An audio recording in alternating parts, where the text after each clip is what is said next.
Assalamualaikum warahmatullahi wabarakatuh. Alhamdulillahi rabbil alamin wal aqibatu lil muttaqin wal udwana illa 'alal zalimin. Allahumma shalli wa sallim wa barik ala sayidina Muhammad wa ala alihi wa ashabihi wa man tabi'ahum bi ihsanin ila yaumiddin. Rabbi shrah li sadri wa yassir li amri wahlul 'uqdatam min lisani yafqahu qawli. Subhanaka la ilma lana illa ma 'allamtana innaka antal alimul hakim wa la haula wa la quwwata illa billahil aliyyil azim. Rabbana zidna ilman warzuqna fahman. Rabbana 'alaika tawakkalna wa ilaika anabna wa ilaikal masir. Qala al-musannifu rahimahullahu ta'ala wa nafa'ana bi'ulumihi fid dharain amin, amma ba'du. Yang dihormati pengurusi surau yang dikasihi Tuan Imam, ahli jawatan kuasa, tuan-tuan, puan-puan muslimin dan muslimat, para tetamu-tetamu Allah yang dirahmati Allah sekalian. Alhamdulillah pada pagi ini bersyukur kehadrat Allah kerana kita dapat lagi beribadat dan dapat lagi menambahkan amal bakti kita kepada Allah dalam keadaan yang cukup selesa lah, nak dibandingkan dengan sahabat-sahabat kita yang ada di Kelantan, Terengganu, yang terbaru ni di Sabah. Mereka nak sesempurna kita belum lagi diberikan oleh Allah kerana ujian yang besar kepada mereka. Tuan-tuan yang dirahmati Allah sekalian, dalam bulan yang lalu kita bawa mengenai ashru zaharatin yaktufuha man aradal hayat at-tayyibah. Kita cerita tentang 10 jenis bunga yang siapa yang dapat memetik, sesiapa yang dapat memetik bunga ini, yang 10 jenis ini, maka dia akan mendapati hidupnya akan menjadi kehidupan yang baik. Hidupnya menjadi sesetenang manusia, ataupun hidupnya akan menjadi manusia yang sentiasa tenteram, tidak diberikan padanya hati yang gelisah ataupun hati yang susah. Tuan-tuan yang dirahmati Allah sekalian, kita cerita dah yang pertama, jilsatun fis sahari lil istighfar. Duduklah sebentar di malam hari untuk beristighfar. Kita cerita yang kedua juga, hulwatun litafakkur. Ambillah masa, gunalah akal fikiran. Fikirlah bahawa apa yang Allah ciptakan kepada kita, sama ada suka di hati ataupun kita tidak suka dengan benda tersebut, semua itu adalah qada dan qadar ataupun kuasa daripada Allah Subhanahu wa taala. Dan pada hari ini yang ketiganya disebut majalisatus salihin, iaitu duduk bersama dengan orang-orang yang soleh. Tuan-tuan yang dirahmati dan dikasihi Allah sekalian, duduk dengan orang-orang yang soleh ni, duduk aja dengan orang-orang yang baik, sudah tentu kita akan menjadi baik. Ni pagi ni tuan-tuan hadir dalam majlis ilmu ni, duduk dengan orang-orang yang baik, adab kita jaga.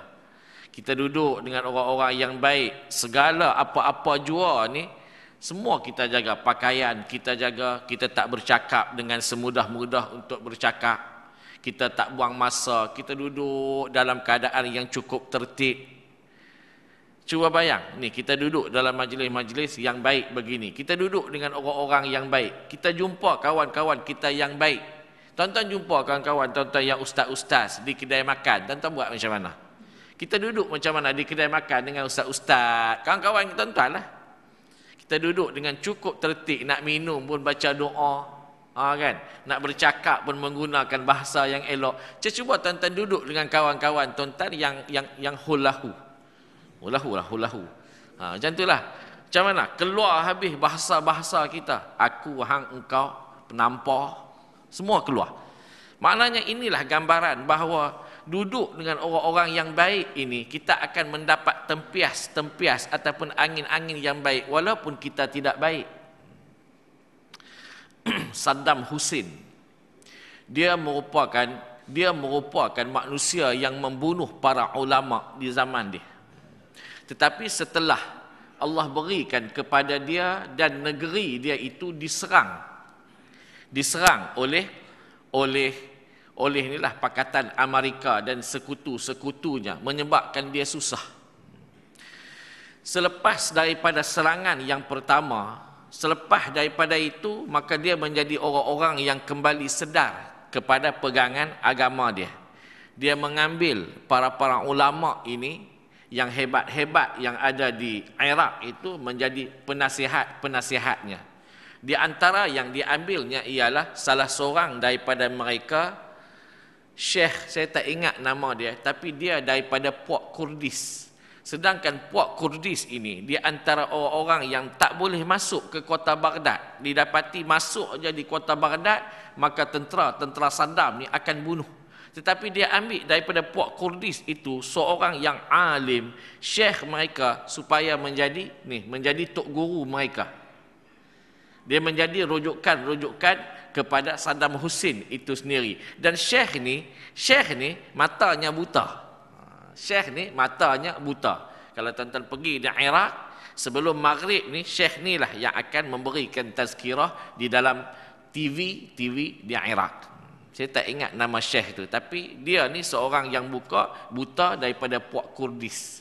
Puak-puak yang duduk, yang masuk dan duduk di Iraq itu tidak ada dokumen. Mereka duduk di tepi-tepi Iraq, duduk di tepi-tepi Turki, masuk ke Syria sikit. Mereka ni dihalau, tidak ada penempatan, tapi diambil oleh Saddam Hussein selepas daripada Allah uji dia kali yang pertama. Dan diambil ulama-ulama yang lain. Di antara yang diambilnya ialah Dr. Abdul Malik As-Sa'di. Dr. Abdul Malik As-Sa'di ini ilmu dia hebat. Isteri dia ada 4. Ilmu nak hebat tak hebat, test. Isteri ada 4. Dan isteri ada 4 tu pula duduk di satu bangunan. Sudah tuan-tuan. Kita ada isteri 4 tapi jauh. Jepun seorang, Amerika seorang, Kelantan seorang, Selangor jauh. Ni ilmu dia cukup hebat. Dan pakaiannya serbat dan jubah. Saya pernah pergi berbuka puasa dengan Syekh Abdul Malik As-Sa'di di rumah dia. Rumah dia ada 5 tingkat. Di bawah tu dia buat satu dewan yang besar untuk semua ahli keluarga dia yang duduk di rumah tu. Tingkat yang pertama, isteri pertama. Tingkat yang keempat, isteri yang muda. Dan di sebelah bangunan rumah dia ada sebuah masjid. Waktu berbuka puasa dengan mereka, pergi sembahyang maghrib di masjid tersebut. Sembahyang maghrib selepas berbuka puasa di masjid itu, jemaahnya dah separuh masjid. Bila dah habis sembahyang, kami tanya, ramai ahli-ahli jemaah di sini? Tak, dia kata, yang datang berjemaah di masjid ni semua anak beranak dia daripada satu bangunan tu. Tu dia. Satu bangunan tu semua anak beranak dia, cucu cicit dia. Maknanya belum lagi campur dengan orang-orang kampung yang biasa. Dan adik dia namanya Abdul Razak As-Sa'di, sekarang ada di Malaysia. Kalau tak silap saya menjadi pensyarah di Ipoh, dan selalu datang ke KL memberi ceramah, tapi dalam bahasa Arab kena diterjemahkan, terutama di masjid Taman Melati Gombak tu lah, jalan nak pergi ke Gombak, ke Zoo Negara tu, Taman Melati, Masjid Salahuddin Al-Ayubi. Tuan-tuan yang dirahmati dan dikasihi Allah sekalian, Allah uji dia. Maknanya bila dia duduk dengan para ulama, maka dia menjadi manusia yang lebih baik daripada itu. Yang sebelum itu dia dianggap sebagai Saddam. Tuan-tuan tahu dalam bahasa Arab, Saddam ni apa makna? Saddam ni maknanya langgar. Kira langgar. Langgar ni nak kata langgar orang, namanya Saddam. Tuan-tuan tengok perangai Saddam. Dia langgar habis mana-mana negeri yang dia nak ambil kuasa. Dia langgarnya Kuwait. Dia tak kira siapa-siapa yang ada depan dia, dia langgar. Anak dia perangai macam bapak dia. Mana-mana budak perempuan yang dia minat, dia pergi ke Universiti Mustansiriyah sebelah Baghdad tu. Mana-mana perempuan yang dia nak, dia pergi bagi tahu pak dia, saya nak anak pak cik. Pak cik tak bagi, tembak. Tu. Anak dia. Bapak hebatlah. Tuan-tuan yang dirahmati dan dikasihi Allah sekalian, berbalik pada apa yang kita cerita, majalisatus salihin, duduk di dalam majlis orang-orang soleh ni boleh mendatangkan kebahagiaan, boleh mendapatkan sebuah bunga. Maknanya bunga ni satu benda yang cukup baik. Saya nak tanya tuan-tuan, Ni tuan-tuan hadir dalam majlis ilmu ni, apa tujuan dia? Ni tuan-tuan hadir dalam majlis ilmu ni, adakah tujuan tuan-tuan nak jadi alim? Saya nak tanya tuan-tuan, tuan-tuan datang majlis ilmu ni, duduk kuliah maghrib, kuliah subuh, nanti siang pergi pula kuliah di masjid negeri. Tuan-tuan nak jadi alim ke? Ni tanya betul-betul ni, tuan-tuan nak jadi alim ke? Sudah. Angguk ke? Geleng ke? Nak jadi alim ke? Tak angguk lah, maknanya tak nak jadi alim lah kan? Memang tak nak jadi alim lah. Berapa tahun dah surau tuan-tuan ni ada kuliah? Selepas dah ditutup semula, rasanya dah 8 dah, no? 9 lah, 9 dah. Sebelum ditutup, ada 10. Katalah 20. 20 tahun tuan-tuan datang mengaji ni agak-agak alim. Memang alim lah.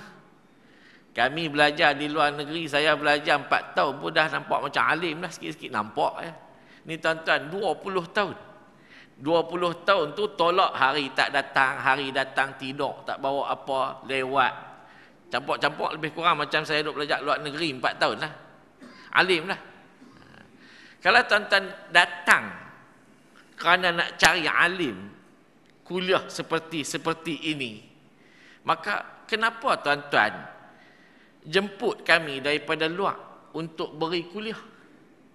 Kan susah bila jemput ustaz daripada luar ni, nak kena ra'i dia, nak kena bagi duit minyak dia.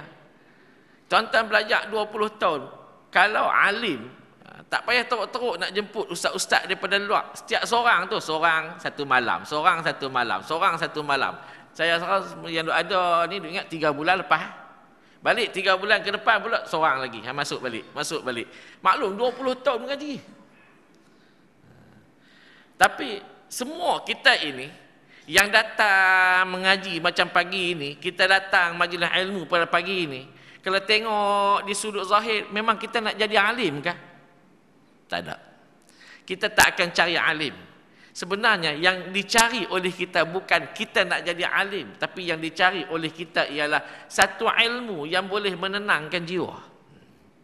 Satu ilmu yang boleh dia menyelesaikan masalah-masalah peribadi ataupun keluarga ataupun masyarakat. Yang tu yang kita nak cari. Sebab tu tuan-tuan tengok kuliah Ustaz Azhar Idris, ramai tak orang? Ramai. Kenapa ramai? Sebab setiap soalan yang diberikan pada dia, dia cuba create soalan tu, keluarkan masalah-masalah yang berlaku dan selesai. Kita pun rasa, seronok, inilah yang aku nak cari. Maka tuan-tuan yang hadir pada pagi ini bukan nak jadi alim, tapi nak cari jalan bagaimana nak jadi manusia yang diberikan ketenangan jiwa. Sebab tu tuan-tuan, memang tak alim lah. Nak alim je nak kitab tak ada kan. Pen pun tak ada, buku tak ada, datang bawa otak kadang-kadang otak tu pun tidur Tak, saya bukan marah kat tuan-tuan. Memang mana-mana pun kita datang aja majlis ilmu kerana nakkan keberkatan, nakkan tambah pahala, nakkan jiwa kita tenang.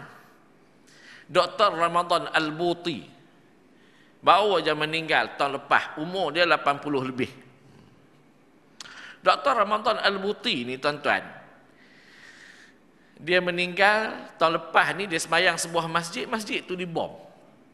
Meninggal.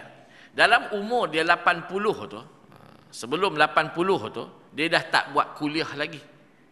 Dia dah tak, pertama dia tak jadi pensyarah dah. Yang keduanya, dia tak buat lagi kuliah di masjid-masjid sekitar Syria. Orang nak talaki, dia tak buat lagi talaki. Tapi mana dia pergi, dia habiskan masa-masa dia pergi ke mana-mana masjid yang ada kuliah, dia duduk dalam masjid itu.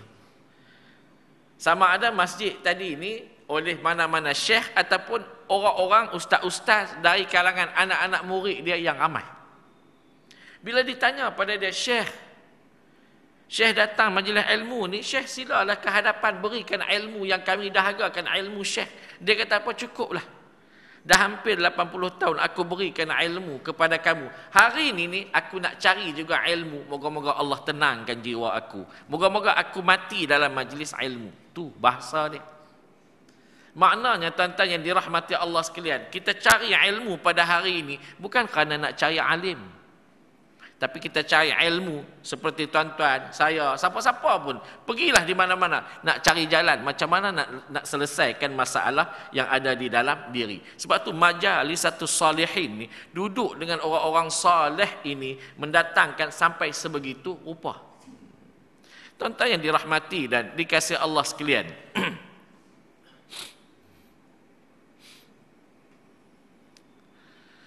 Dalam hadis disebut oleh Nabi. Dalam hadis ni disebut oleh Nabi. Nabi kata, barang siapa yang jauh daripada Allah, barang siapa yang dekat kepada Allah, barang siapa yang dekat kepada Allah, maka Allah akan membuka pintu-pintu rezekinya. Wa illa fala, disebut dalam hadis tu. Jikalau tidak, pintu rezeki tadi akan ditutup.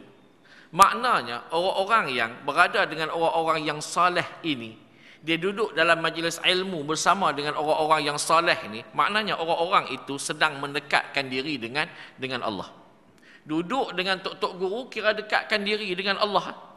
Bila dekatkan diri dengan Allah, maka Allah Ta'ala ni disebut, Nabi sebut Allah Ta'ala akan buka. Allah Ta'ala akan buka, dia tak akan tutup pintu-pintu rezeki. Berbeza dengan orang-orang yang jauhkan diri dengan Allah, maka pintu rezekinya akan ditutup. Cuba tuan-tuan tengok, yang dikatakan rezeki ini bukan sesuatu yang boleh menyebabkan kita kaya. Rezeki ini yang kita dapat itu sesuatu yang boleh menenangkan jiwa. Kayakah kita tuan-tuan kalau hidup dalam keadaan yang berhutang? Kayakah kita tengok orang hari ini umur dah meningkat 80, 90, dah 70 lebih, masih tidak kenal dengan agama. Bahkan semalam ni ada istilah dalam surat khabar dan dalam internet semalam diistilahkan pada 2 orang hamba Allah sebagai warga mah. Tak tahulah kalau tuan-tuan baca berita ni, tuan-tuan akan dapat satu istilah. Ni warga mah 2 orang ni duduk diam-diam, jangan kacau. Ni dia condemn kerajaan. Dia condemn kerajaan. Kemudian ada orang sebut pada dia, dua-dua warga mah dia diam-diam lah. Duk condemn sangatlah, condemn sana, condemn. Maknanya dia ambil perkataan warga mah. Patut warga mah ni duduklah di mana? Di masjid, di surau, tambah ibadat. Banyak pula duit, nupi duduk di Mekah. Tapi masih lagi kejar dunia, tak cukup dengan dunia, amalan pun tak banyak mana. Tuan-tuan yang dirahmati dan dikasihi sekalian, yang dikatakan Allah tutup pintu rezeki bagi orang-orang yang jauh dengan Allah ini, apa benda yang dia buat itu, maka akan ada krisis di depan dia. Apa benda yang dia buat itu nampaknya ada keistimewaan, tak ada apa. Mungkin orang akan tolak, mungkin berlakunya di hadapan dia sesuatu yang kita kata terpaksa berhadapan dengan hutang. Ada orang yang Allah beri pada dia harta yang banyak, tapi hutang tetap banyak. Ada Allah berikan pada dia dunia yang hebat, tapi ada orang yang tidak suka kepada dia berhadapan dengan berbagai-bagai krisis. Krisis rumah tangga, krisis keluarga, krisis jiran, krisis macam-macam lah yang dia hadapi. Tuan-tuan yang dirahmati dan dikasihi Allah sekalian, cuba tuan-tuan tengok apa yang hikmah berlaku banjir, terutamanya di Kelantan. Di Kelantan. Tuan-tuan kalau tengok di sudut zahir, ya, dia adalah ujian yang besar daripada Allah Ta'ala. Tapi takkan kita nak kata, inilah sebab banyak sangat dosa orang-orang Kelantan yang menyebabkan Allah musnahkan hidup mereka.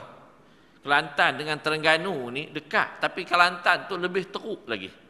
Lebih teruk lagi kemusnahan banjir yang ada di Kelantan. Tuan-tuan yang dirahmati Allah sekalian, Allah beri ujian pada mereka, dan ada orang sebut ujian yang Allah beri ni adalah bala yang besar kerana dosa-dosa orang Kelantan dan pemimpin mereka. Ya, tak apa. Tu kita nak kata tuan-tuan. Tapi kalau kita tengok di sudut zahir, hai, iyakah kita kata kerana dosanya yang banyak? Iyakah kerana mereka melakukan maksiat? Nak cari tempat yang diharamkan arak, Kelantan. Nak cari tempat yang tidak ada maksiat ini di hadapan mata kita, Kelantan. Kelantan. Polis boleh tidur awal di Kelantan. Tak boleh tidur langsung di KL. Polis di KL mana boleh tidur langsung. Di Kelantan 9.30 polis boleh balik tidur lah. Tuan-tuan keluar malam hari pukul 10 tak ada apa dah. Di Kelantan. Tuan-tuan keluar pukul 4.30 pagi macam saya tadi 4.30 pagi daripada Ampang. Kereta pun banyak. Risau pun risau. Kok ada orang ketuk pintu kereta kita. Tengok. Kalau tengok di sudut zahir, iyakah yang tu adalah ujian ataupun balak daripada Allah kerana dosa mereka? Bayang tuan-tuan, seorang makcik bila dijumpai oleh mereka-mereka yang datang untuk tolong, berikan bantuan. Apa makcik ni minta? Bila ditanyakan pada dia, makcik nak makan? Tak, saya nak cari tudung kepala. Nak cari tudung kepala. Cuba bayang. Seorang lagi pula tanya, nak makan makcik? Tak, saya nak cari telekung. Dah 2-3 hari saya sembahyang, tak sempurna telekung saya. Moga-moga Allah Ta'ala menerimai ibadat yang saya lakukan 2-3 hari yang lepas. Cuba bayang. Itu jawapan-jawapan mereka. Ada 2 orang, makcik dan pakcik, yang duduk di mana? Yang duduk di stesen bas ni, di bus stop ni. Bila dijumpai tanya, pakcik dah berapa hari? Dah 4 hari dah. Tak ada rumah ke? Rumah dah rosak. Dah tu pakcik makan, dah 4 hari tak makan. Tak rasa lapar ke? Setakat berselawat ke atas Nabi ni belum lagi lah rasa lapar. Masya Allah. Mana tu tuan-tuan? Mereka yang ada di sana. Tuan-tuan yang dirahmati dan dikasihi Allah sekalian, cuba tengok. Allah berikan kehidupan yang mereka, walaupun Allah uji mereka, kita belum tentu lagi tuan-tuan. Sembahyang Jumaat mereka ni, sembahyangnya di mana? Di atas bumbung masjid. Sembahyang atas bumbung masjid tuan-tuan. Kalau kena lah ke kita lah, ni Shah Alam Seksyen 8 ni, kalau kena agak-agak nak lari ke bukit mana. Kita ada satu yang bukit Serakah. Kalau bukit tu tenggelam, kita tak bukit lah.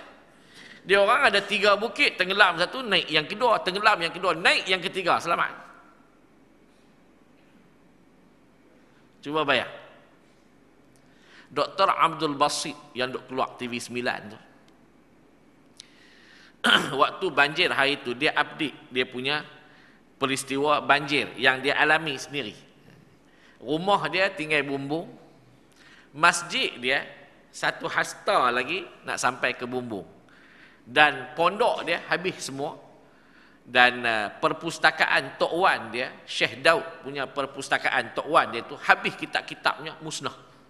Hari tu minggu lepas ni budak-budak pelajar-pelajar kuis pergi kelasi balik kitab-kitab dia tu, tapi tak boleh pakai dah. Bolehlah letak di rak tu nampak cantik, tapi bila buka je gelai habis. Apa dia cerita? Waktu berlaku banjir itu, mereka lari ke tempat yang tinggi dan dia updatekan cerita dia setengah jam sekali itu. Apa benda yang dibuat? Yang pertama, tidak pernah mereka ini yang duduk lari di tempat yang tinggi itu sentiasanya mereka bersolat jemaah. Mereka ni bersolat jemaah di waktu-waktu, inilah 5 waktu yang ada. Yang pertama. Yang keduanya, kuliah subuh dengan kuliah maghrib ni berjalan setiap hari. Selama mana mereka duduk atas tu? Cuba bayang. Hebat tidak? Hebat.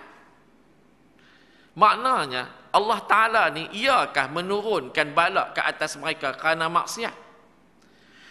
Nabi sebut dalam hadis, Nabi kata asyaddul balak alal anbiya, sehebat-hebat ujian ni ialah, sehebat-hebat ujian dan susah ini dan balak ini diberikan oleh Allah ke atas para nabi dan rasul. Kalaulah Nabi itu teruk ujian dia diberikan oleh Allah, takkan kita nak kata, hai Nabi, hang ni buat maksiat banyak. Takkan kita nak kata pada Nabi Musa, yang Allah uji Nabi Musa dan umat-umat dia selama 40 hari duduk di sebuah padang pasir, sesak di situ, nak keluar pun tak boleh, nak pergi mana pun tak boleh, sini tak boleh, sana tak boleh, sesak 40 hari. Takkan kita nak kata, hang Pak Musa banyak sangat buat maksiat, takkan kita nak kata kat dia. Nabi Zakaria, Allah uji dia dengan digergaji daripada kepala sampai ke bawah, putih dua. Takkan kita nak kata, tulah Pak Ya, hang ni banyak sangat buat maksiat. Takkan kita nak kata kat dia, siapa kita? Kita nak katakan ke Nabi Isa alaihi salam. Nabi Isa berapa orang pengikut dia? 12 orang. Dekat-dekat nak ditangkap jadi 11 orang. Yang ke-12 yang namanya Yahuza, dia takut nak ditangkap oleh kafir, dia pergi tahu puak-puak kafir, Isa ada di dalam gua. Maka Allah Ta'ala angkat Nabi Isa ke langit, maka Yahuza ini ditukarkan ke muka Nabi Isa. Itu yang orang Kristian letak. Dia kata Nabi Isa lah yang disalib. Sebenarnya dalam agama kita bukan. Nabi Isa diangkat ke langit. Tapi Yahuza itu ditukar kepada muka Nabi Isa. Takkan kita nak kata kat dia, itulah hang pakca. Pakca lah Isa ni, pakca lah. Itulah hang pakca banyak sangat buat dosa ni. Tengok pengikut pun 11 orang. Oh. Takkan kita nak kata pada Nabi Nuh alaihi salam. Ya Allah uji kepada dia banjir. Hanya tinggal 80 keluarga sahaja. Kan kita nak katakan dah itulah hang Nuh. Umur dah dekat 950 tahun, dekat 1000 tahun dah. Banyak sangat buat maksiat, tengok Allah susahkan kamu. Takkan kita nak kata kepada mereka begitu. Dan Nabi kata ujian ini yang paling hebat kepada para nabi. Kemudian diturunkan kepada orang yang berikutnya mengikut kemampuan iman mereka. Oh. Tengok zahir, oi kalau kena kat kita wallahualam. Ni berlaku di Perlis ni tuan-tuan. Tapi lama dah. Ada sebuah masjid itu. Masjid Bukit Cabang. Ni saya cerita betul-betul. Tuan-tuan tahu Bukit Cabang tu di mana? Jalan tuan-tuan nak pergi ke Padang Besar tu ada sebuah bukit yang besar, dia bercabang dua. Macam cabang lastik tu. Depan sikit ada Masjid Bukit Cabang. Satu hari saya pergi kuliah, diceritakan pada saya. Cerita ni lama lah. Dia kata, Ustaz, kami Jumaat baru-baru ini bersolat Jumaat 3:30 petang. Tu dia, main Jumaat 3:30 petang. Tanya kenapa? Kerana hujan pada hari itu. Hujan pun renyai-renyai aja. Bila dah sampai masuk Jumaat, Bilal kira-kira tengok-tengok ada 12 orang. Maka imam ni, dia minta semua yang ada dalam masjid, bawa motor, bawa kereta masing-masing, pergi kutip orang kampung. Bagi cukup 40 orang. Hai, kalau tak buat Jumaat, dosa satu kampung. Dosa satu kampung. Kalau tak buat Jumaat, pergi kutip. Seorang duduk di masjid kira-kira cukup 40. Orang dia kata, cukup dah 40, balik semua, nak sembahyang. Dah pukul 3:30 petang. Bila mula Jumaat, dengan khutbah siap sembahyang semua, habis, relax lah. Relax, dah masih hujan. Pakat nak balik pun dah hujan. Orang datang ambil, balik sendiri. Memang tak balik, hujan. Tunggu, tiba-tiba Bilal sekali lagi azan. Bila azan aja mereka tanya, tadi dah Jumaat dah. Nak sambung Jumaat lagi ke? Dah azan lagi ni? Kata si Bilal, saya azan ni kerana dah masuk waktu asar. Cuba bayang. Kenapa hujan yang renyai-renyai itu pun belum tentu lagi kita akan boleh menghadapi ujian daripada Allah Ta'ala dan masih taat dengan Allah, belum tentu. Tuan-tuan yang dirahmati dan dikasihi Allah sekalian. Tuan-tuan tahu tak mufti Perlis sekarang siapa? Yang terbaru ni. Dr. Juanda Jaya habis dah. Dia dah balik Sarawak lah. Yang terbaru ni tuan-tuan tak tahu kan siapa? Dr. Muhammad Asri. Dr. Asri? Dr. Asri yang dulu tu. Dia kembali ke Perlis semula. Dalam ucapan dia yang pertama, dia sebut. Dia kata kita akan menjadikan Perlis ini sebuah satu-satunya negeri yang beramal dengan sunnah. Tak seperti negeri-negeri yang lain yang tak beramal dengan sunnah. Dan Perlis ni adalah tempat yang kita akan pastikan beramal dengan sunnah. Dalam Facebook dia, saya tulis balik, saya kata cuba catik, cuba berikan yang pertama apa sunnah, yang keduanya apa sunnah yang nak dibuat di Perlis. Sila senaraikan. Dia nak buat apa-apa benda pun mesti ada perancangan, jangan bercakap. Kita ada tuan-tuan, ada syarikat nak berjaya, syarikat kena bercakap. Orang panggil apa? Mesyuarat. satu-satu benda tu nak keluarkan buah fikiran tu orang panggil apa? Brainstorming. Kena ada brainstorming. Nak buat amalkan sunnah pun kena ada brainstorming. Apa sunnah yang nak kena buat? Saya tulis dalam tu, takut nanti kita ambil satu benda yang boleh menjadi punah kepada amalan-amalan agama yang nak dibuat. Semua benda tak boleh. Zikir tak boleh, Yasin tak boleh, kuliah ilmu tak boleh. Nak ada ilmu, kuliah ilmu macam tuan-tuan ni, datang KL aja lah. Perlis tak ada, boleh bilang 2-3 tempat, itu pun diserang. Diserang tuan-tuan. Ustaz Husaini sama. Lagi banyak, lagi kena serang. Saya yang sikit pun diorang datang tanya. Surau saya yang tuan-tuan pergi tu 2 minggu lepas, ada orang datang, pejabat tanah datang tanya. Dia kata, tanah ni wakaf kah? Saya diam. Saya tanya, kenapa? Buat surau? Tak. Saya kata, bukan wakaf. Tanah ni bukan wakaf. Dia kata, tanah ni hak persendirian. Maksudnya tanah ni hak saya, hak ayah saya, dan tidak di-highlight sebagai tanah wakaf. Nak lari tu. Suasana tuan-tuan berbeza dengan suasana kami. Tuan-tuan punya suasana berbeza dengan kami. Sebut je kalau tanah wakaf, maka tanah itu boleh diambil. Dan apa-apa yang nak dibuat tertanggung di atas mereka, bukan di atas kita yang memberi. Sudah. Dah, tanah ni tanah saya. Persendirian ada surau, hak saya. Saya nak datang, saya tak nak pergi masjid, nak datang surau, hak saya. Dia pun balik dengan ayat tu. Tak tahulah cerita yang seterusnya, cuba bayang. Maknanya, ada tak orang-orang yang jahat? Ada. Ada kuliah lebih sikit tak boleh. Kalaulah nak hidupkan sunnah dan nak punahkan sesuatu yang baik, baik tak payah. Tak tahu, tunggulah. Saya catik dalam tu. Di antara sunnah yang mesti dibuat, yang pertama tahajud malam. Tu sunnah Nabi. Mana ada program tahajud malam di Perlis? Yang keduanya program sedekah. Paling kedekut orang Perlis, abang betul-betul. Saya orang Perlis tuan-tuan. Paling kedekut, bukan semua lah, tapi 90% lah.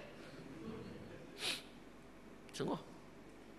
Yang ketiganya, ada tak majlis nak mengajak, jom mengaji Al-Quran?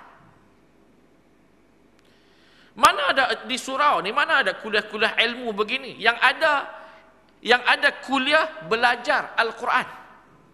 Yang kuliah belajar Al-Quran itu, yang datangnya semua gigi itu boleh cabut. Simpan dalam peti air. Hari dia tak bawa. Hari tu kita datang mengajar Al-Quran, dia tak bawa gigi. Dia kata tak boleh baca, Ustaz, gigi tak ada. Minum boleh. Cakap boleh, mengumpat, baca taklah ya kafirun. Memang tak boleh. Dapat cik senyak je lah. Cuba bayar.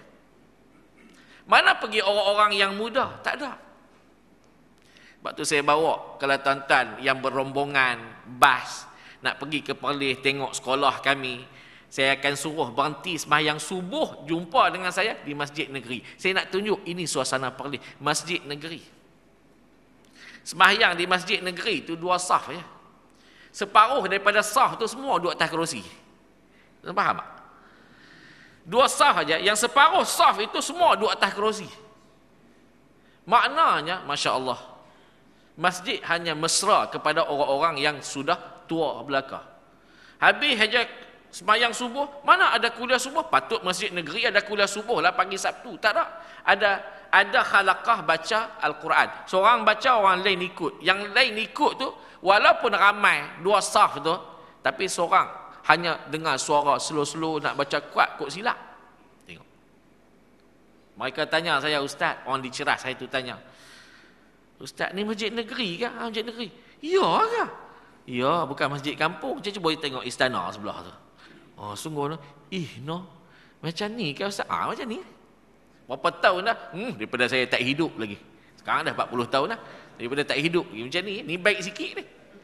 Sebab angin-angin daripada Selangor tu dia sampai ke sana. Baiklah sikit. Dulu lagi teruk.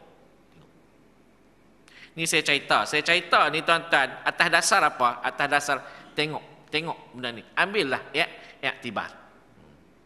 Tuan-tuan yang dirahmati dan dikasihi Allah sekalian. Boleh buat? Tidak? Patut boleh buat. Tu sunnah. Apa lagi? Salat duha. Buat program salat duha.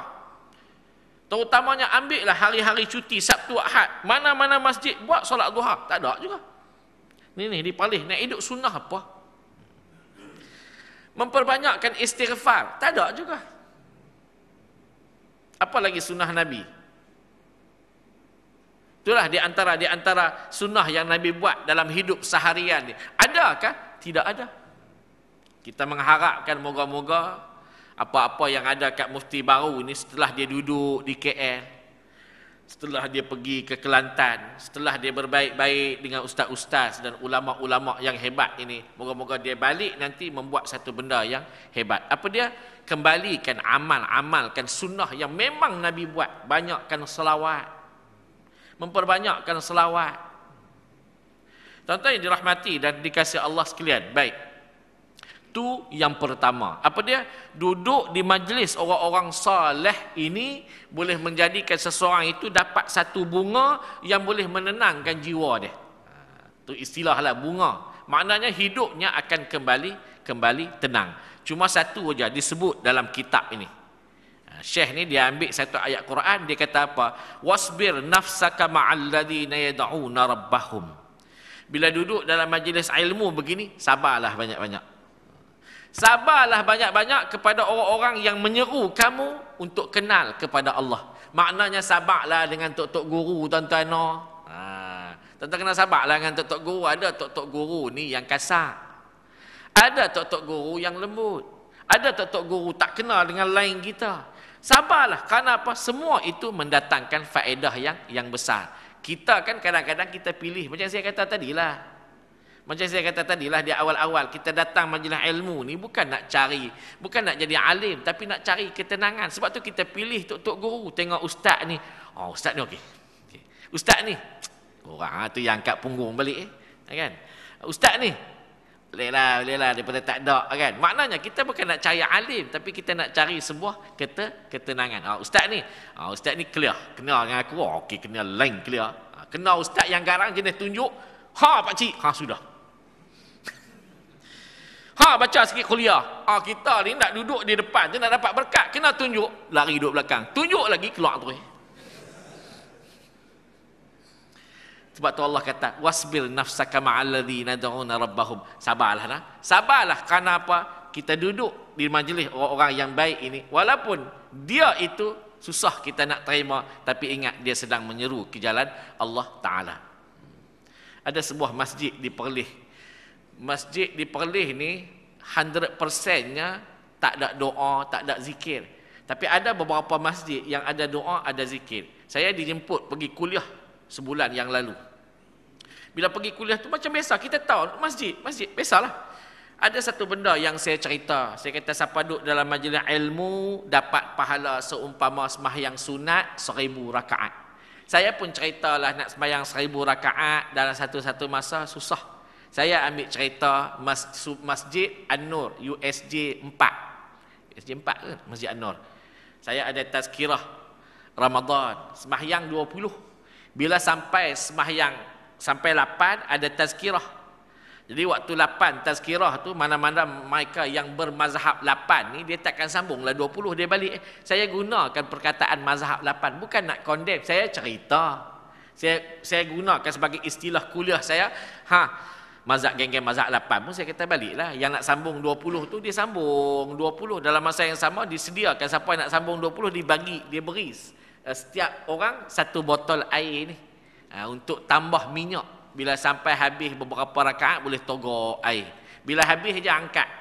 Nanti Tok Siak dia akan beri botol-botol air yang baru. Dan Tok Siak tu pun tak semayang, saya kata. Dia tunggu je siapa habis dia pergi bagi. Mana pahala dia dapat, pahala bagi ayak ke orang duk semayang. Maknanya nak semayang 20 rakaat satu malam cukup susah.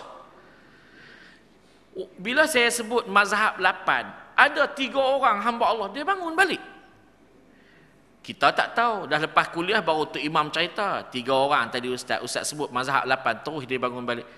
Saya kata saya tidak berniat. Saya sebut begitu, tak berniat untuk saya condemn. Perlis ni dia buat 8, mazhab 8. Sebab di KL biasa semayang 8 tapi tazkirah dia 40 minit.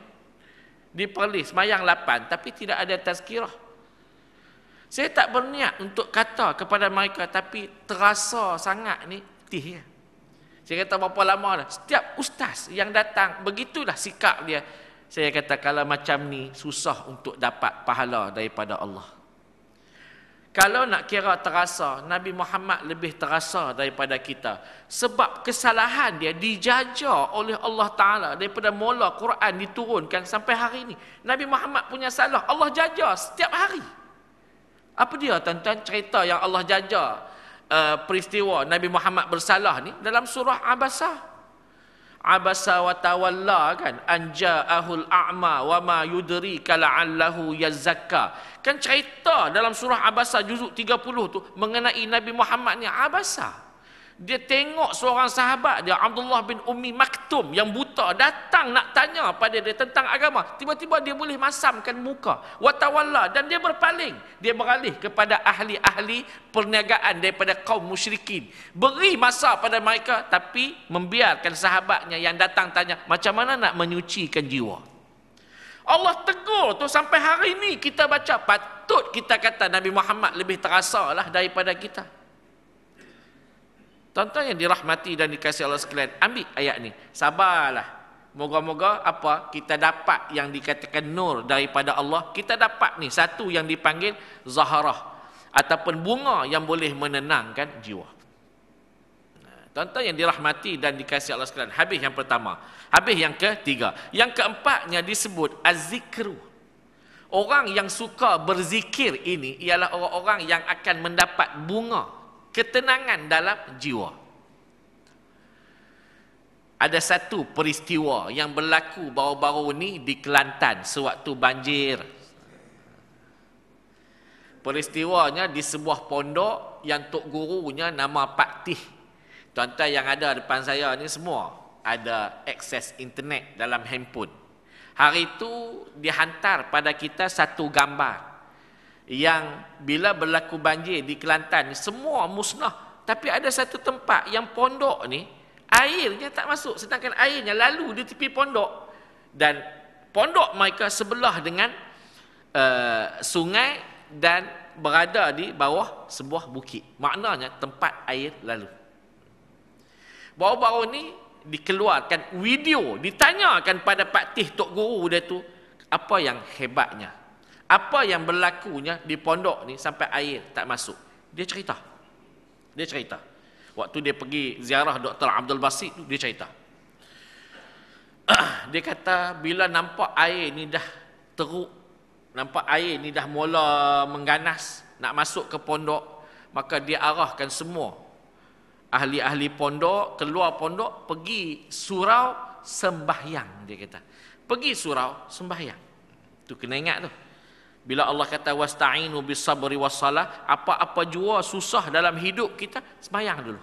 Kemudian baru berdoa. Patutnya gitulah. Kita ni bila susah begitu nak berdoa betul lah, tapi tak tepat dengan kehendak Allah. Pergi sembahyang, dia suruh pergi sembahyang. Sebab dia kata wasta'inu bis-sabri was-salah. Salah bila berhadapan dengan susah, sembahyang. Kemudian dia sendiri pergi ke tepi sungai yang air tengah turun ni, laju ni. Dia berdoa dengan kalimat ini. Saya baca, tuan-tuan ikut. Tuan-tuan tahu lah, mari kita baca, biar kita tahu ini di antara benda yang boleh diberikan sesuatu dalam hidup kita. Apa yang dia baca? Dia kata saya pun baca doa ini. Ya amanal khaifin, aminna mimma nakhaf. Tuan-tuan ikut saya. Ya amanal khaifin, salimna mimma nakhaf. Ya amanal khaifin, najjina mimma nakhaf. Saya ulang sekali lagi, tuan-tuan ikut. Ya amanal khaifin, aminna mimma nakhaf. Ya amanal khaifin, salimna mimma nakhaf. Ya amanal khaifin, najjina mimma nakhaf. Tuan-tuan tahu apa makna dia? Maknanya, wahai pemilik keamanan, amankanlah kami daripada apa-apa yang kami takut. Salimna mimma nakhaf, selamatkanlah kami daripada apa-apa yang kami takut. Najjina mimma nakhaf, peliharalah kami daripada apa-apa yang kami takut. Saya kata dia baca doa tu, Dia kata tu, saya baca doa tu lah. Kemudian saya berkata lagi, ya Tuhan. Disebut ni. Dia kata, ya Tuhan, kalaulah engkau musnahkan pondok dan surau kami ini, maka bukan sekadar engkau yang malu, aku pun akan malu, kerana semuanya bahan-bahan ini adalah wakaf orang-orang Islam. Mengharapkan pahala berpanjangan mereka dapat, tapi kalau dah musnah, apa yang akan mereka dapat? Wahai Tuhan, engkau lebih ada kuasa daripada kami, alihlah air ini supaya tidak memusnahkan tempat mengaji kami.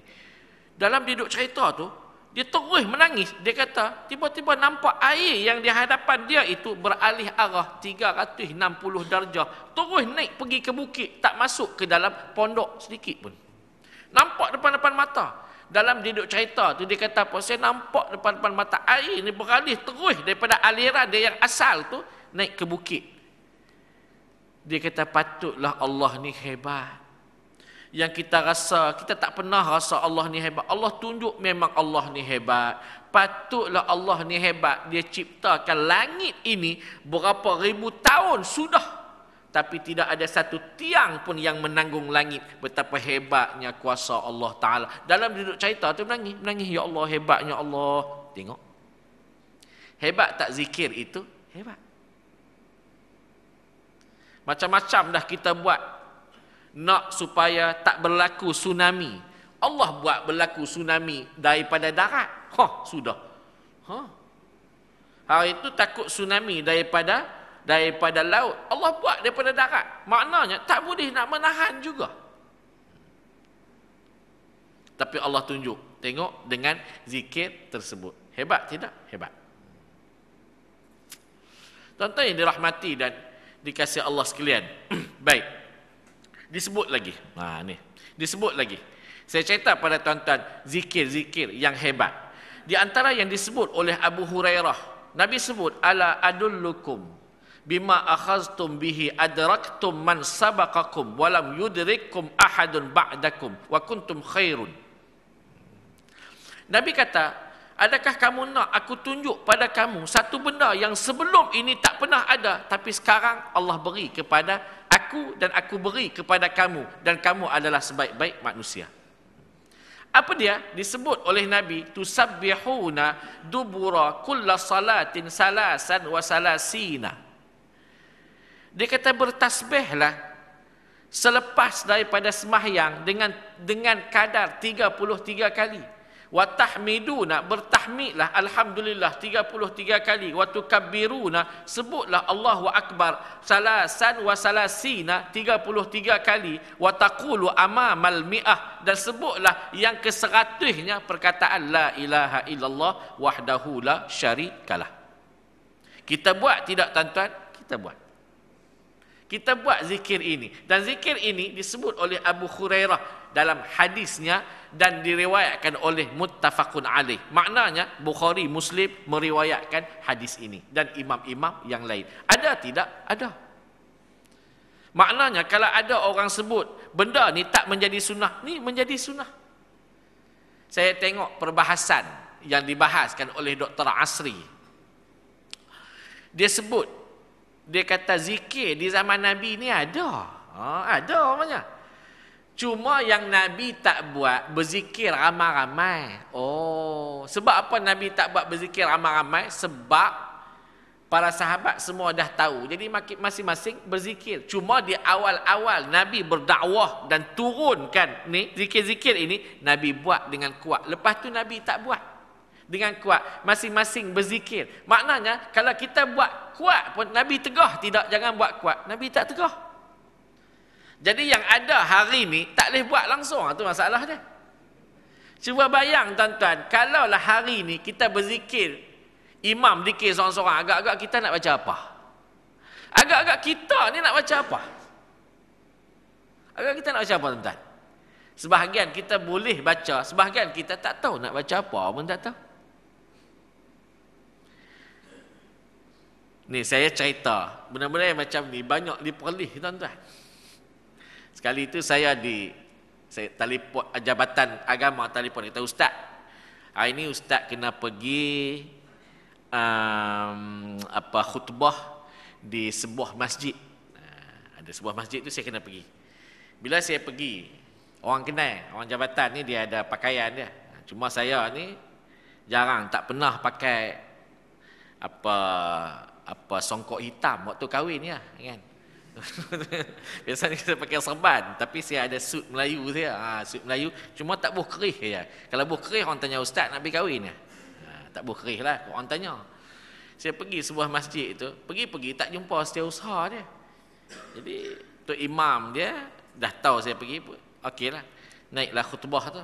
Naik khutbah, tak tahu keadaan masjid tu, habis sebenarnya saya pun zikir astaghfirullahalazim allazi la, sampai habis zikir subhanallah walhamdulillah. Ramai di masjid tu sebut ikut zikir saya tu, ikut sampai habis. Dah habis sembahyang, sales berkata, "Oh, ustaz lah saya." Sales kan? "Oh, minta maaf ustaz lambat." Lepas dia bisik, "Ustaz, masjid kami ni bukan ada zikir macam ustaz tu." Saya kata, "Mula bila?" Daripada mula diciptakan alam ni tak ada zikir. Oh, saya kata minta maaf banyaklah. Kata saya tak tahu. Ustaz Malik pun tak beritahu saya, pengarah waktu tu. Tak beritahu, dia orang pakai telefon. Saya datanglah jabatan telefon. Minta maaf banyak-banyaklah kalau saya silap. Tak apa ustaz. Dia minta ustaz mai lagi minggu depan. Mai lagi minggu depan. Siap sekali macam zikir, munajat, tahajud. Rupanya tuan-tuan, orang tunggu. Orang tunggu, jemaah ni tunggu sampai dah taqabbalallahu minkum baru pakat balik. Kalau tidak ni habis je bagi salam, bukan sekat Tok Imam, semua orang dia akan ambil kunci balik. Tinggallah 2-3 orang yang sembahyang sunat. Itu pun yang jenis nak bangun tu kena ambil masa. Sembahyang sunat dululah. Lagi nak bangun tu kan lucut kaki, kepala lutut cabut pula kan. Dia tunggu. Ni saya kutuk orang pelih. Ya tuan-tuan jangan marah saya orang pelih. Saya mengharapkan satu benda yang akan ni mewarnai Perlis ni menjadi satu negeri yang macam negeri tuan-tuan. Negeri kami panah. Heran datang tempat tuan-tuan boleh hujan tu saya heran tu. Ada satu hadis Nabi. Nabi kata siapa yang menjaga binatang maka Allah akan berikan padanya titikan hujan. Titisan hujan. Barang siapa yang tidak diberikan oleh Allah walau setitik daripada hujan, mungkin kerana mereka menyeksa binatang. Saya kata Selangor memang. Selangor di antara selain daripada banyaknya majlis ilmu, binatang pun banyak. Zoo negara di Selangor. Jadi jagalah zoo negara tu, walaupun rimau tu tinggal tulang je tuan-tuan. Tinggal tulang, kita nak bagi dia tulang, dia tu tinggal tulang. Kan? Jagalah elok-elok. Tuan-tuan dirahmati Allah. Tu yang pertama. Okey. Yang kedua, ni saya cerita kat tuan-tuan. Nabi kata, "Man qala la ilaha illallah wahdahu la syarikalah lahul mulku wa lahul hamdu yuhyi wa yumis wa huwa ala kulli syai'in qadir fi kulli yawmin mi'atu marrat kanat lahu adla 'ashru riqabin." Barang siapa yang baca kalimat la ilaha illallah wahdahu la syarikalah lahul mulku wa lahul hamdu yuhyi wa yumis wa huwa ala kulli syai'in qadir, satu hari 100 kali. Satu hari dibaca 100 kali. Yang pertama dia diibaratkan seperti orang yang memerdekakan 10 orang hamba. Dia dapat pahala macam memerdekakan 10 orang hamba. Kita ambil orang susah, kita belah 10 orang. Macam tu. Kita belah seorang orang susah pun kita rasa terik, 2 orang terik, 10 orang yang susah kita belah. Tambah-tambah pula memerdekakan 10 orang hamba daripada tuan dia. Berapa duit? Mahal. Kita tak ada lah hamba sekarang ni. Wa kutibat lahu mi'atu sanah, dan ditulis kepadanya 100 pahala, 100 kebaikan ditulis pada dia. Wa muhiyat anhu mi'atu sayyi'ah, dan dihapuskan daripadanya 100 dosa dan kejahatan. Senang tak nak buat pahala tuan-tuan? Senang. Bagaimana? La ilaha illallah. Cuba tuan-tuan baca saya selalu. La ilaha illallah wahdahu la syarikalah lahul mulku wa lahul hamdu yuhyi wa yumis wa huwa ala kulli syai'in qadir. Agak-agak kita baca bila ni? Kita duk baca bila? Waktu selepas sembahyang, zikir. Cuba ambil masa-masa lain kita baca. Kadang-kadang kita ni buat baik waktu sembahyang. Waktu sembahyang aja kita buat baik. Mana ada tengah sembahyang kita tumbuk orang, Allahu Akbar, bam, biji. Allahu Akbar, celaka hang. Allahu Akbar, baru punya tu imam. Tak ada. Kita tak ada. Tengah sembahyang ni memang tak ada orang yang akan buat jahat. Tapi agak-agak kita sembahyang berapa minit? Katakanlah kita ambil sembahyang dengan zikir 5 minit. Kali dengan 5 kali sembahyang baru 25 minit. Sedangkan kita masih ada lagi 23 jam beberapa minit. Apa benda yang kita buat? Kita perasan tak kita buat salah selalu dengan Allah? Kadang-kadang kita tak perasan, tengok TV. Apa yang kita tengok? Forum perdana ke? Tak, kita tengok juga, tengok sekejap. Tapi yang banyak kita tengok benda-benda yang bersifat dosa. Tengok Ghosti. Ghosti tak dosa, tapi yang pakai tu spender dosa. Ajak pula isteri sebelah, jom kita tengok. Hang sokong mana? Ajak kat isteri tu. Isteri dia kata, abang saya sokong tu. Macam tu. Hak organ.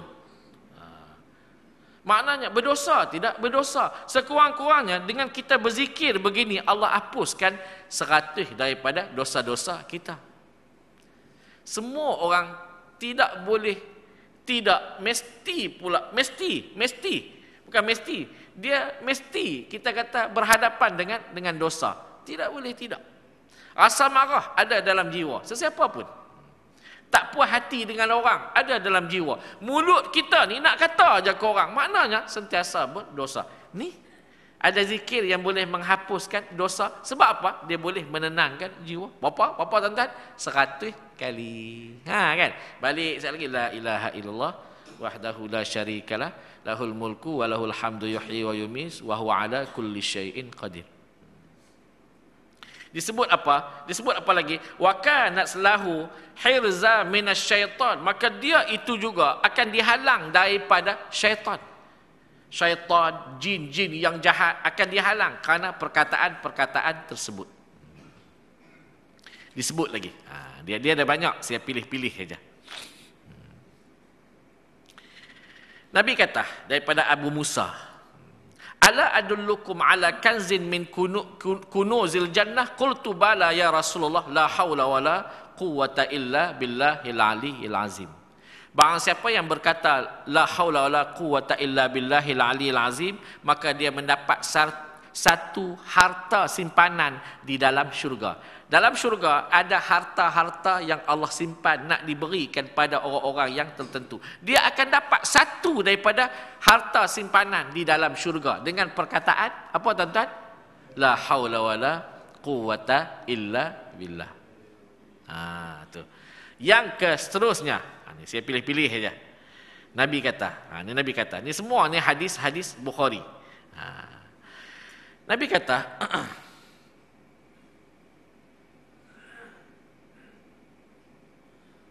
arba'u kalimatin wa salasu marrat law wuzinat bima qulta munzul yaum lawazanat hunna.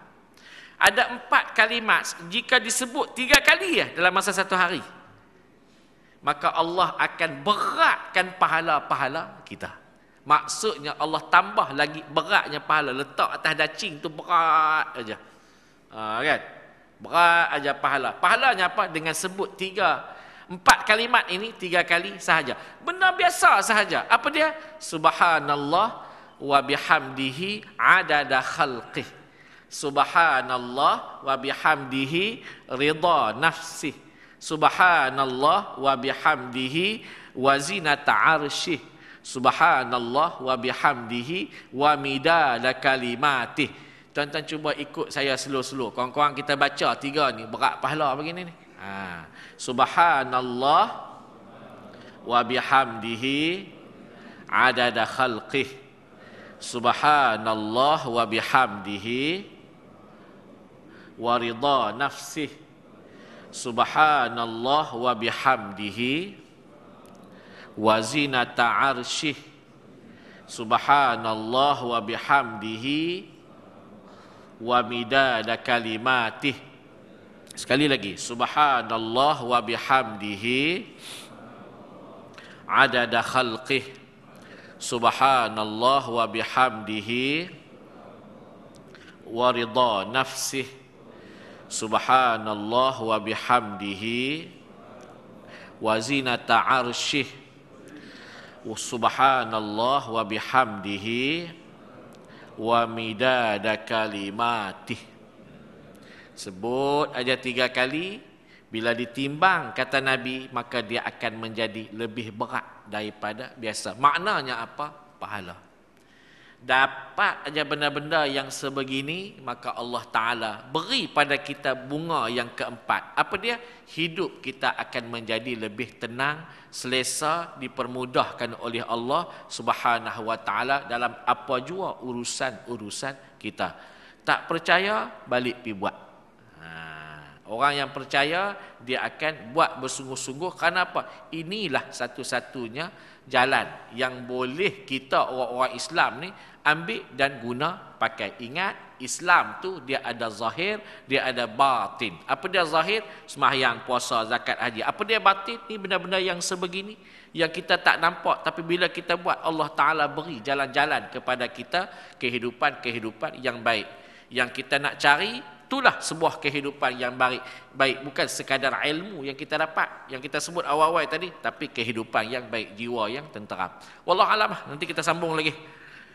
Baru 4. Bulan depan kita sambung lagi. Kalau boleh habis sampai ke 10, maka insya-Allah moga-moga Allah Ta'ala beri pada kita benda-benda yang baik dalam hidup. Minta maaf banyak-banyak kalau apa-apa yang saya sebut pada pagi ini tak sedap tuan-tuan dengar, tuan-tuan terasa, tuan-tuan terguris. Yang tu hanya sekadar contoh-contoh biasa yang boleh tuan-tuan fahamlah. Cukup hanya sekadar itu. Wabillahi hidayah taufik. Assalamualaikum warahmatullahi wabarakatuh. Bismillahirrahmanirrahim. Allahumma arzuqna fahman nabiyyin wa hifdhal mursalin wa ilhamal malaikatul muqarrabin fi afiyatin ya arhamar rahimin. Allahumma arzuqna fahman nabiyyin wa hifdhal mursalin wa ilhamal malaikatul muqarrabin fi afiyatin ya arhamar rahimin. Walhamdulillahi rabbil alamin. Ada rempah kari, ada sambal tumis. Tuan-tuan balik pergi masak siap aja. Campur dengan benda-benda yang tuan-tuan nak campur sampai tumis ada di luar. Dan barang-barang di luar tu saya minta tuan-tuan beli kurang-kurangnya sampai habis, separuh sikit lah. Ni paksa pagi ni sebab saya nak pergi kutip baju sekejap lagi ni. Jadi kereta saya tu besar sangat. Jadi barang pun banyak yang ada tu. Sebab harga dia kalau biskut tu RM5 ya. Biskut-biskut tu RM5 dengan air. Tuan-tuan belilah. Ada satu biskut tu makan dia panjang umur. Sebab dia apa pun tak ada. Tuan-tuan tawak hebiak balik pergi cicah ya. Yang satu lagi pendek umur. Kan? Yang pendek umur pun makan sedap. Sedap tapi pendek umur. Makan je lah. Kan? Jalan lain tu. Dan kalau tuan-tuan nak bagi untuk sekolah, tuan-tuan niatkan masuk ke tabung wakaf makanan. Pelajar-pelajar sekolah kami ni boleh. Wallahu a'lam. Subhanakallahumma wa bihamdika asyhadu an la ilaha illa anta nastaghfiruka wa natubu ilaik. Wal 'asri innal insana lafi khusrin illa alladhina amanu wa 'amilus solihat wa tawassaw bil haqqi wa tawassaw bis sabr.